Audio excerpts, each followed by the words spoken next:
ఆకాశవాణి ప్రాంతీయ వార్తలు చదువుతున్నది మొక్కపాటి లక్ష్మీనాగమాధురి. ముఖ్యాంశాలు: కేంద్ర ప్రభుత్వం అమలు చేస్తున్న పథకాలు దేశ సర్వతోముఖ వికాసానికి దోహదం చేస్తున్నాయని ప్రధానమంత్రి నరేంద్ర మోదీ ఉద్ఘాటించారు. జాతీయ కస్టమ్స్, పరోక్ష పన్నులు, మాదక ద్రవ్యాల అకాడమీ నాసిన్ ఏర్పాటుతో ఆంధ్రప్రదేశ్కు ప్రపంచ స్థాయి గుర్తింపు రానున్నదని ముఖ్యమంత్రి వైఎస్ జగన్మోహన్ రెడ్డి పేర్కొన్నారు. అంగన్వాడీ కార్యకర్తలు, సిబ్బందికి జూలై నెలలో వేతనాలు పెంచేందుకు రాష్ట్ర ప్రభుత్వం సుముఖంగా ఉందని ఆంధ్రప్రదేశ్ విద్యాశాఖ మంత్రి బొత్స సత్యనారాయణ తెలిపారు. ఆంధ్రప్రదేశ్ కాంగ్రెస్ కమిటీ అధ్యక్షురాలిగా వైఎస్ షర్మిలను నియమిస్తున్నట్లు కాంగ్రెస్ పార్టీ అధిష్టాన వర్గం ప్రకటించింది. తెలుగుదేశం పార్టీ అధినేత నారా చంద్రబాబు నాయుడుపై దాఖలైన స్కిల్ డెవలప్మెంట్ కేసును ధర్మాసనం సుప్రీంకోర్టు ప్రధాన న్యాయమూర్తికి నివేదించింది.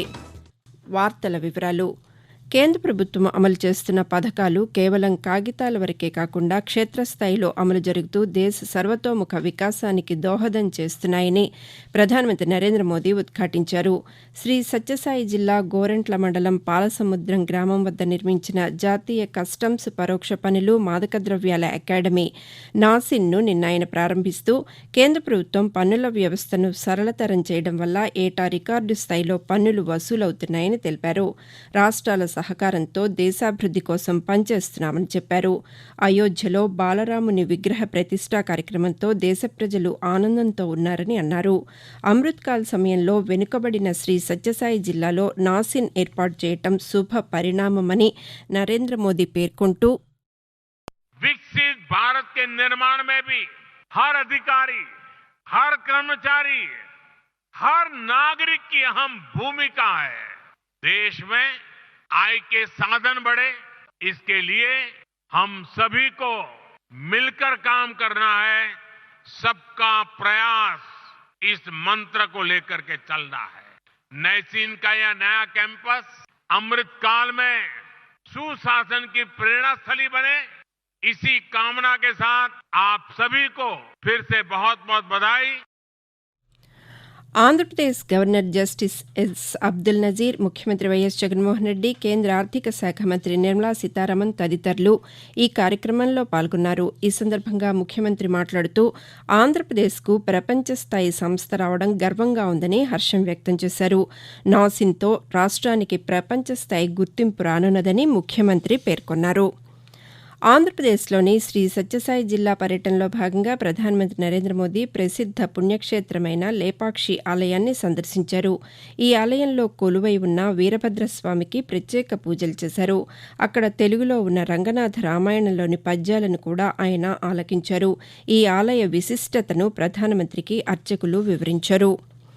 అంగన్వాడీ కార్యకర్తలు, సిబ్బందికి జూలైలో వేతనాలు పెంచేందుకు ఆంధ్రప్రదేశ్ ముఖ్యమంత్రి వైఎస్ జగన్మోహన్ రెడ్డి సుముఖత వ్యక్తం చేశారని రాష్ట్ర విద్యాశాఖ మంత్రి బొత్స సత్యనారాయణ తెలిపారు. ఈ మేరకు ఆయన ఒక ప్రకటన చేశారు. అంగన్వాడీ సంఘ ప్రతినిధులు ప్రతిపాదించిన 11 డిమాండ్లలో 10ంటిని పరిష్కరించేందుకు ఇప్పటికే ప్రభుత్వం సిద్దమైందని, 11వ డిమాండ్ అయిన వేతనాల పెంపుకు కూడా ముఖ్యమంత్రి సమ్మతించిన నేపథ్యంలో అంగన్వాడీలు సమ్మె విరమించాలని మంత్రి పేర్కొన్నారు. భారతదేశంలోనే కాకుండా ప్రపంచ దేశాల్లో భారతీయులు ఎంతో ఆసక్తిగా ఎదురుచూస్తున్న అయోధ్యలో బాలరాముని విగ్రహ ప్రాణప్రతిష్ఠ కార్యక్రమానికి శరవేగంగా ఏర్పాట్లు జరుగుతున్నాయి. విగ్రహ ప్రాణప్రతిష్ఠకు ముందు నిన్న ప్రారంభమైన సాంప్రదాయ పూజా క్రతువు ఈ నెల 21వ తేదీ వరకు నిరంతరాయంగా కొనసాగుతుంది. అనంతరం ఈ నెల 22వ తేదీ మధ్యాహ్నం 12:20 బాలరాముని విగ్రహ ప్రాణప్రతిష్ఠాపన కార్యక్రమం ప్రారంభమై 1 గంటకు ముగుస్తుందని శ్రీ రామజన్మభూమి తీర్థక్షేత్ర ట్రస్ట్ ప్రధాన కార్యదర్శి చంపత్ రాయ్ తెలిపారు. ప్రధానమంత్రి నరేంద్ర మోదీ సమక్షంలో ఈ కార్యక్రమం జరుగుతుందని ఆయన పేర్కొన్నారు. బాలరాముని విగ్రహ బరువు 150 నుండి 200 కిలోల బరువు ఉంటుందని ఆయన తెలిపారు. ఇలా ఉండగా అయోధ్య రామమందిర ప్రారంభోత్సవ కార్యక్రమంలో భాగంగా గర్భగుడికి స్వర్ణ తాపడం చేసిన ద్వారాల ఏర్పాటు ప్రక్రియ పూర్తయిందని శ్రీరామ జన్మతీర్థ క్షేత్ర ట్రస్ట్ తెలిపింది. ఇందుకు సంబంధించిన వీడియోను సామాజిక మాధ్యమంలో ఉంచింది. అయోధ్యలో రామమందిర ప్రాణప్రతిష్ఠ కోసం ప్రజలు 500 సంవత్సరాల పాటు ఎదురు చూశారని, ఆ కలను ప్రధానమంత్రి నరేంద్ర మోదీ నిజం చేస్తున్నారని కేంద్ర సమాచార శాఖ సహాయ మంత్రి దేవ్సింహ్ చౌహాన్ పేర్కొన్నారు. తిరుపతి జిల్లాలోని శ్రీ కాళహస్తీశ్వర ఆలయాన్ని కేంద్ర మంత్రి నిన్న దర్శించుకున్న అనంతరం పాతికేయులతో మాట్లాడుతూ ఈ నెల 22వ తేదీన అయోధ్యలో జరిగే రామమందిర ప్రాణప్రతిష్ఠకు లక్షలాది మంది తరలి రానున్నారని తెలిపారు. ఆకాశవాణి ప్రాంతీయ వార్తలు వింటున్నారు. తెలంగాణ రాష్ట్రానికి పెద్ద ఎత్తున పెట్టుబడులను ఆకర్షించడమే లక్ష్యంగా ఆ రాష్ట్ర ముఖ్యమంత్రి రేవంత్ రెడ్డి స్విట్జర్లాండ్ దేశంలోని దావోస్ నగరంలో జరుగుతున్న వరల్డ్ ఎకనామిక్ ఫోరం సదస్సుకు హాజరయ్యారు. పెట్టుబడులను ఆకర్షించే కార్యక్రమంలో భాగంగా ఆయన ఇన్వెస్ట్ ఇన్ తెలంగాణ ప్రచారాన్ని ప్రారంభించారు. 3 రోజుల పాటు జరిగే 54వ వరల్డ్ ఎకనామిక్ ఫోరం సదస్సు సందర్భంగా ప్రముఖ కంపెనీల ప్రతినిధులతో రేవంత్ రెడ్డి చర్చలు జరుపుతున్నారు. ఈ సదస్సులో పాల్గొనడానికి వచ్చిన పలువురు దేశాధినేతలు, ఫోరం అధ్యక్షులు బోర్గే బ్రెండ్తో కూడా రేవంత్ రెడ్డి చర్చలు జరిపారు. ఆంధ్రప్రదేశ్ కాంగ్రెస్ కమిటీ అధ్యక్షురాలుగా వైఎస్ షర్మిలను నియమిస్తున్నట్లు కాంగ్రెస్ పార్టీ అధిష్టాన వర్గం ప్రకటించింది. ఈ నిర్ణయం తక్షణం అమల్లోకి వస్తుందని ఆ పార్టీ తెలిపింది. ఇప్పటివరకు రాష్ట్ర కాంగ్రెస్ అధ్యక్షునిగా వ్యవహరించిన గిడుగు రుద్రరాజును కాంగ్రెస్ వర్కింగ్ కమిటీ ప్రత్యేక ఆహ్వానితునిగా నియమిస్తున్నట్లు ఆల్ ఇండియా కాంగ్రెస్ కమిటీ ప్రధాన కార్యదర్శి కేసీ వేణుగోపాల్ ప్రకటన విడుదల చేశారు. ఆంధ్రప్రదేశ్ కాంగ్రెస్ కమిటీ అధ్యక్షురాలుగా తనను నియమించడం పట్ల షర్మిల కూడా హర్షం వ్యక్తం చేశారు. రాష్ట్రంలో కాంగ్రెస్ పార్టీని పునరుద్దరించడానికి శాయశక్తులా కృషి చేస్తానని, అందరితో కలిసి పనిచేసి పార్టీకి పూర్వ వైభవం తీసుకువస్తానని షర్మిల పేర్కొన్నారు. కేంద్ర ప్రభుత్వం అమలు చేస్తున్న సంక్షేమ పథకాల పట్ల ప్రజలకు అవగాహన కల్పించి ఈ పథకాల ప్రయోజనాలను వారికి చేరవేసే ఉద్దేశంతో నిర్వహిస్తున్న వికసిత్ భారత్ సంకల్పయాత్ర ఆంధ్రప్రదేశ్లో విజయవంతంగా కొనసాగుతోంది. ఇప్పటివరకు గుంటూరు జిల్లాలో 106 మారుమూల గ్రామాల్లో ఈ యాత్ర సాగింది. ఈ యాత్ర ద్వారా కేంద్ర ప్రభుత్వ పథకాలను ప్రచారం చేయడం మాత్రమే కాకుండా యువతను జాగృతం చేసేలా నెహ్రూ యువ కేంద్రం తన వంతు కృషి చేస్తోంది.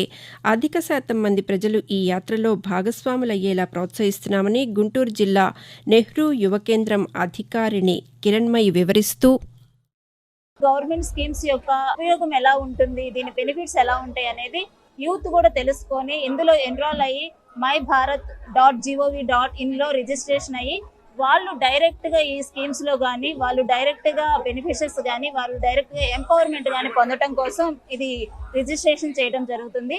ఇందులో మనం రిజిస్ట్రేషన్ అయ్యి దాని నుంచి మనం వీక్షిత్ భారత్ యొక్క బెనిఫిట్స్ అనేది పొందడం కోసం నెహ్రూ యువ కేంద్ర తరపున ఏర్పాటు చేయడం జరిగింది.